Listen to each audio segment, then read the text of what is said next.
Benvingudes a la Neural. Avui està aquí amb nosaltres la Laura, doctora en psicologia i experta en TOC, i jo que sóc la Judit, psicòloga sanitària. Per introduir el tema, escoltarem un testimoni d'una pacient que té trastorn obsessiu-compulsiu. Hola, Hola, què et podries presentar? sí, sóc una dona de 53 anys que més o menys a l'edat dels 20 anys em van diagnosticar TOC de neteja. I per fer-te aquest diagnòstic, et van fer algunes proves? Què et van fer? Em van fer molts testos i també em van portar un llibre que el llegís, aviam si el que posava allà era el que em passava a mi. Jo al principi creia que les coses que jo feia, l'altra gent no les feia, però desconeixia que això pogués ser un trastorn. A més, va començar tot molt a poc. Quan dius a poc vols dir que no te'n donaves compte de què t'estava passant? Sí que me'n donava compte, però no sabia que era una malaltia. D'acord. Pensava que marxaria. D'acord. Què et van explicar, doncs, en el moment en què et van diagnosticar el TOC? El dia que em van diagnosticar el TOC, jo no sabia què era, i em van dir que n'hi havia de diferents tipus, que el meu era el de la neteja, i em van donar un llibre que explicava de manera que jo ho pogués entendre, i també hi havia un apartat de testimonis. I llegir aquests testimonis d'altres persones et va ajudar? Sí, perquè veia que no era sola, que hi havia més gent que ho tenia. Vale, llavors, si haguessis de dir per tu què és el TOC, què ens diries? Per mi TOC és un trastorn que fa que vulgui les coses d'una determinada manera. A més, quan més cops faig les coses, més les vull fer. A molta gent, quan li explico això, creuen que tinc por de contaminar-me, però jo només vull que les coses estiguin netes. D'acord, doncs moltes gràcies per compartir amb nosaltres aquest testimoni i per fer-nos entendre una mica millor què és el TOC. Vale, un cop escoltat aquest testimoni, és realment interessant. Laura, ens podries explicar doncs, què és el TOC? Sí, el TOC o trastorn obsessiu compulsiu és un trastorn mental, de fet és dels 5 més greus que hi ha recollits en el manual de diagnòstic de salut mental, que es caracteritza per tenir un patró de pensaments que es diuen obsessions, que són pensaments intrusius, que generen molt de malestar. No només pensaments, de fet també poden ser sensacions, o a vegades emocions, o imatges fins i tot, que això, no? que generen molt de malestar, i a més et ve com amb la fórmula màgica, que és la compulsió, no? Et ve el pensament, per exemple, en el cas del testimoni, no? Deia toc de neteja, doncs li ve un pensament o una necessitat de netejar una cosa, però a més ve amb la solució màgica. I això, si ho neteges d'aquesta manera, no? Només d'aquesta, que ella també ho deia molt bé, que és jo vull les coses d'una manera determinada, et calmaràs. No? Tot aquest patiment que tens desapareixerà. I això són les obsessions i les compulsions que porten, o sigui, que formen part del TOC, no? Però a més, en el TOC hi ha el component que és clau, que és el malestar emocional, que moltes vegades és ansietat, però no sempre.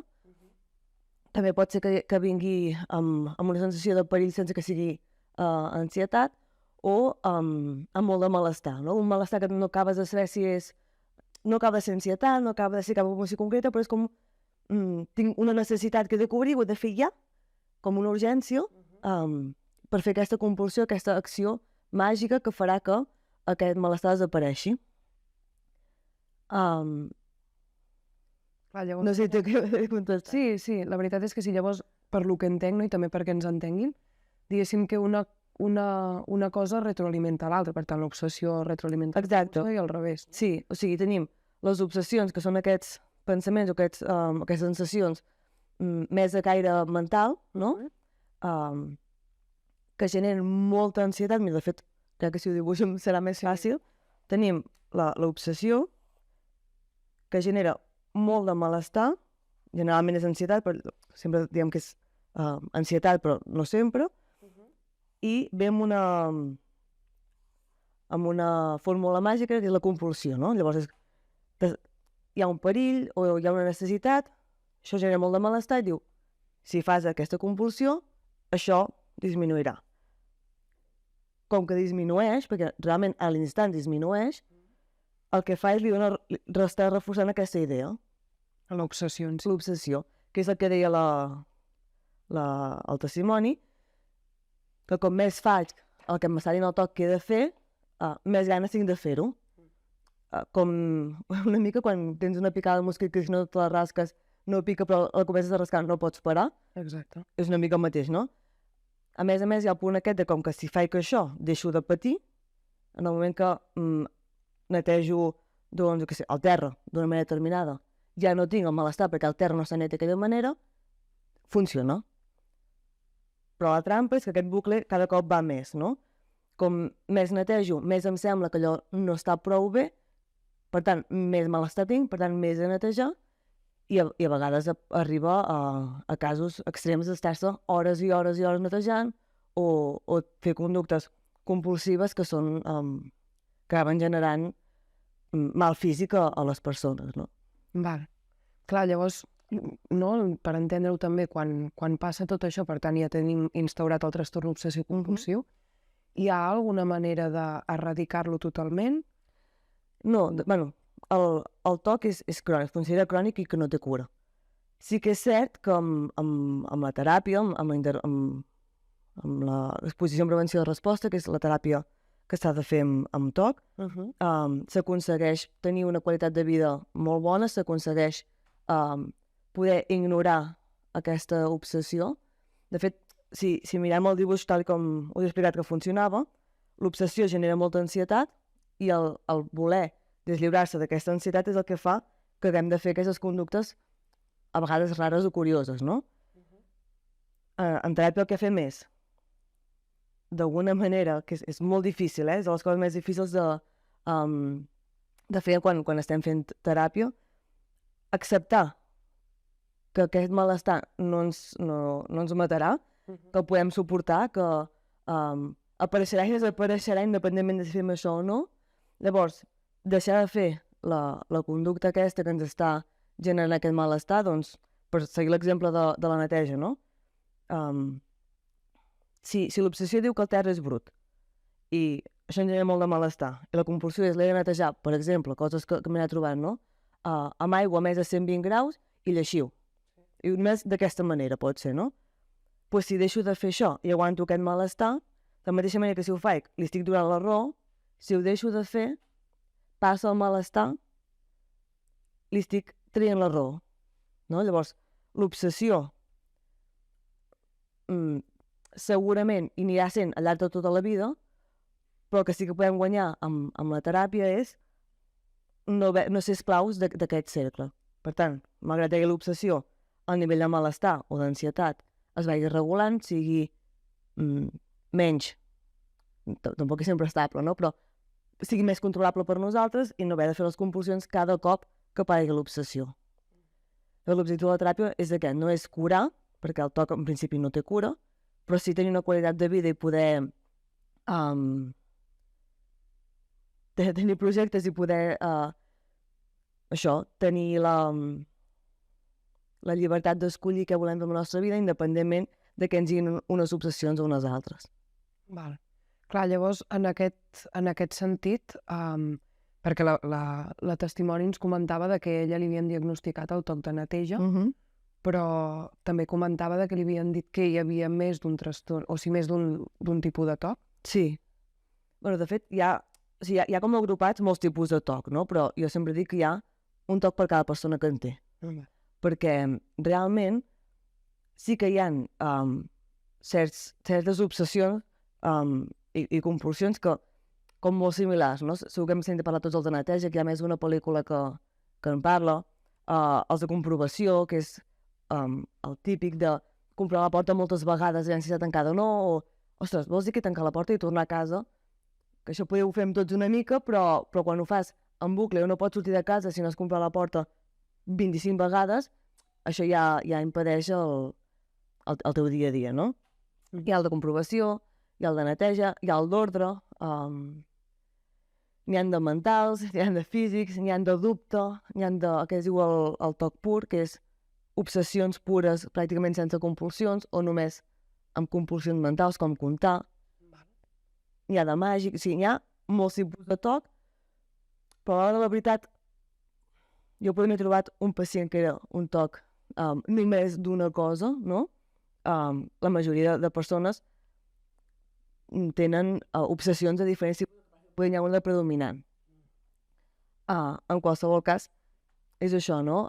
Totes les classificacions que hi ha de diferents tipus de TOC, a cap i a la fi és que s'han fet algun estudi que s'ha intentat recollir perquè el professional pugui una mica anar orientat a com intervenir, però hi ha tants TOCs com persones que en pateixen, perquè al cap i a la fi les obsessions són pensaments, si vols, enquistats, no? Sí, que crea una persona. Exacte. Llavors, un mite que m'agradaria desmuntar és que les obsessions tenen alguna a veure amb la història de la persona, no?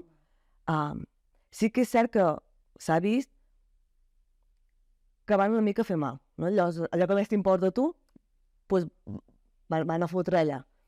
Però que algú tingui un toc de neteja no vol dir que tingui un trauma en concret o que tingui un toc màgic no vol dir que tingui un altre, no? Perquè a vegades es fan com aquestes associacions en psicologia que són com més pseudociència, que sembla que llavors si busques aquesta explicació de clar, no, és que jo tinc aquest toc perquè de petita el meu pare, a vegades ens poden donar com tranquil·litat com a persona, em passa per això, però no porta res i a més no s'ha demostrat que sigui així. Més bé al contrari, no? I me n'he anat del tema que m'he preguntat. No, els tipus de toc. Doncs això, no? Hi ha molts tipus de toc, però en el fons hi ha un toc per cadascú, si ho volem dir així, en el sentit aquest, en què t'anirà a buscar allò que més t'importa, perquè el toc es manté, com deia abans, gràcies al malestar, no? Llavors, si no hi ha malestar, tots tenim pensaments obsessius i tots tenim rituals o manies o, si voleu, compulsions a un nivell que no ens afecten el nostre dia a dia i ens permet funcionar. Però quan ja t'agafen allò que per tu és essencial, que és com dins dels teus valors el més important, i hi ha aquesta predisposició genètica i aquesta predisposició fisiològica, fins i tot a nivell cerebral, és quan s'enganxa el toc. Clar, perquè llavors podríem pensar més o menys tothom algun cop hem fet com una mania, no? Sí. Llavors, com podem saber si tenim toc o si simplement som maniàtics en alguns aspectes? En realitat, com tots els trastorns mentals aquí, quan allò que ens està passant, ja sigui toc, sigui ansietat, sigui qualsevol, quan trobes el manual de diagnòstics, dius, hòstia, és que ho tinc tot. Clar, tots podríem tenir una mica de tot, però el que realment marca la diferència és quan el malestar és significatiu, ja sigui per un mateix o pel del nostre voltant, perquè a vegades hi ha trastorns en què un mateix no n'és conscient, o a vegades fins i tot amb el toc ha passat, no? Que ho normalitzes tant, que això és lo normal, com que jo, així és com m'agrada a mi, però realment estàs fent unes conductes que la teva família no pot viure, o que estàs condicionant completament a tothom del teu voltant, no? Doncs això, quan el malestar és significatiu, tant per un mateix com pels del voltant, imagino que també el fet de veure el grau, no? Exacte. Fins a quin punt a mi m'està generant malestar. Sí. Ara hi havia un altre criteri que se m'ha anat del cap per això. És igual. El principal és aquest. El grau del malestar, sí? I és això, no? El grau del malestar per un mateix, però també pels del voltant. El toc és molt important perquè sí que és cert que, malgrat hi ha aquest malestar, quan la compulsió està superinstaurada, quan jo de rutina, cada cop que entro a casa, ja ho he fet sempre, rento tota la roba o m'estic, per mi el normal són 3 hores endreçant l'armari, com que per mi és el normal, però clar, quan jo li faig fer això a la meva parella, si no entra a casa, o li faig fer això als meus fills, o tinc tancades parts de la casa perquè no es contaminin, no s'embrutin, no? Que són coses que passen dins d'aquest ritual, tu poder no ets la persona més... A tu ja et sembla bé perquè dins del teu ritual, però a la gent del teu voltant li està afectant moltíssim. Per mi la principal diferència és aquesta, que aquesta mania que tu pots tenir està molt de moda, no? És que això desordenat em dóna toc. Sí. No et dóna toc. Et genera malestar, si vols, no? O no t'agrada, o tu voldries tenir-ho d'aquesta manera. Però pots viure tranquil·lament tenint els bolis desordenats. O potser sí que t'aixecaràs i ho canviaràs, però no va més enllà, no? Clar. Sí que és cert que hi ha com una entitat prediagnòstica, per dir-ho així, que és el subclínic, no? Que és aquestes situacions en què quan estic molt estressat, si vols, o quan estic passant un mal moment, o això, emocionalment estic malament, per resumir-ho ràpid, tinc tendència a entrar en un bucle similar al del TOC, no? Llavors, en aquests casos, si es detecta, està bé saber identificar per poder-ho tallar, perquè algú que estigui, diguéssim, en TOC subclínic té més risc de desenvolupar un TOC clínic, un TOC de diagnòstic, però en aquest moment ell pot fer la seva vida completament normal. Però sí que és veritat que, ostres, el dia que vaig tard a la feina, el cotxe compreu-ho 6 vegades. Ja, que hi ha certs motius que es detecta. Exacte, no cal 6 vegades. De fet, no caldria ni comprovar-ho, no? Però... No, penso que està bé que diguis el tema del TOC subclínic, també perquè a nivell de prevenció, a vegades les persones poden no saber què els està passant i realment potser, no, si ho talléssim a temps, en algun sentit fent psicoeducació, fent que la gent conegui aquest factor i que realment existeix, doncs poder prevenir després un TOC més complex. Completament. De fet, la prevenció en salut mental és essencial. En casos com el TOC, com hem dit, no? És que és un dels trastorns més greus que existeixen. El TOC greu, no? Hi ha com més graus de TOC que no seria el cas. Realment el diagnòstic, no sé en castellà, temprano, primerenc. Exacte, és essencial. Perquè si quan estem començant a desenvolupar, que ens apareixen obsessions, i estem començant a desenvolupar les compulsions, diguéssim, aquest circuit en què a vegades arriba gent a consulta que porto 15 anys fent-ho, està molt reforçat, no? Doncs si ho podem tallar abans que reforci tant, la probabilitat d'èxit de la teràpia és molt més gran que no, si intervenim quan ja fa 15 anys que estem fent el mateix ritual. Bueno, dic el mateix, però realment el que acostuma a passar és que el TOC va virant, va canviant. Molta gent diu, jo, clar, no sé, amb 20 anys tenia TOC de neteja, però vaig anar a la universitat i vaig tenir la meva primera parella i aquell TOC va desaparèixer, però em va començar després amb el que es diu TOC d'amores, que és l'obsessió, és el dubte compulsiu, obsessiu, de si realment m'estimo la meva parella o no. Llavors, tota la part compulsiva, tota la part de rituals, és anar comprovant m'estic estimant prou? Clar, és un sin vivir, no? Tu voler estar amb la teva parella i estar de vacances, estar constantment, aquesta abraçada que m'ha fet, l'he sentit prou com que me l'estimo o poder hi ha el dubte? Ho fa horrorós, això. Clar, i en aquest sentit llavors la compulsió canvia radicalment i agafa una altra forma. Exacte. Perquè llavors, Laura, també comentar, no?, de que en els darrers anys s'han fet diferents pel·lícules, no? O sigui que a nivell social, més o menys tothom li sona, no?, la paraula TOC. I, clar, no sé si tu tindries alguna recomanació per fer-nos d'alguna pel·lícula o llibre que sigui realment fidedigna a la realitat de lo que és el TOC. No que no estigui alterada, no? Sí. Bueno, fa un temps aquí va sortir una pel·lícula espanyola que es deia Toc Toc, que jo realment no l'he vist, però tots els pacients que l'han vist estaven com molt dolguts perquè era com... estan fent ridícul i aquesta... jo no l'he vist, però tothom ha com... parlat bastant malament.